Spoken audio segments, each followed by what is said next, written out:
You know what? In years to come, I think psychology and sociology classes should run a module or something like the case study of Will Smith to analyze where where we are, where the modern mindset is, where we are in society right now. Because I think it's such an interesting case of what's happened with his career and how people have reacted to it.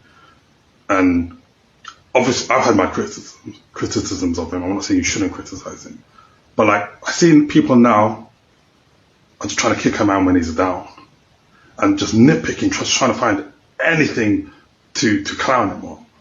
Like a great example of this is the song he released, Work of Art, last year, wherever it was. How people are clowning on this song, but if you remove yourself from whatever your perception is of him, as you think he's a narcissist or whatever, and just listen to what the verse is saying, it's saying something quite profound.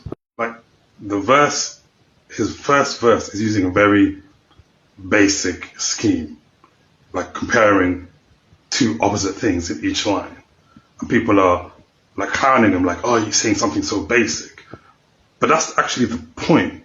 Like, we are, as people, both complex, but on some fundamental level, we're also simple, right? We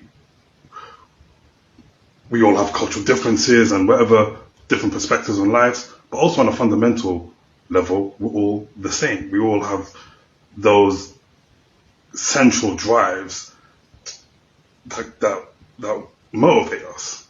It might be a different perspective, but it's the same central drives, right? Nobody's completely good or bad. The good people do bad things, and sometimes people do good things.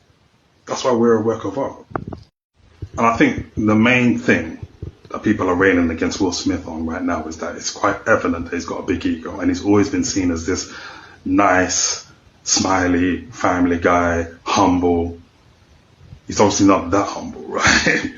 But I don't think there's anything intrinsically wrong with having a quote unquote big ego. It's more about knowing when to lean into your ego and when to just be more self-centered and humble, right? Because we all have an ego to a larger or lesser degree, unless you're a Buddhist monk or something.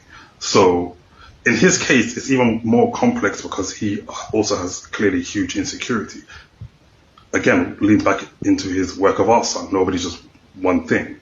I think maybe it's easier for me to empathize with him because I know I went through a moment in my 20s where my ego was out of control and people had to check me, life humbled me, and I realized it doesn't matter how talented people say I am or how intelligent I think I am, I'm not that special.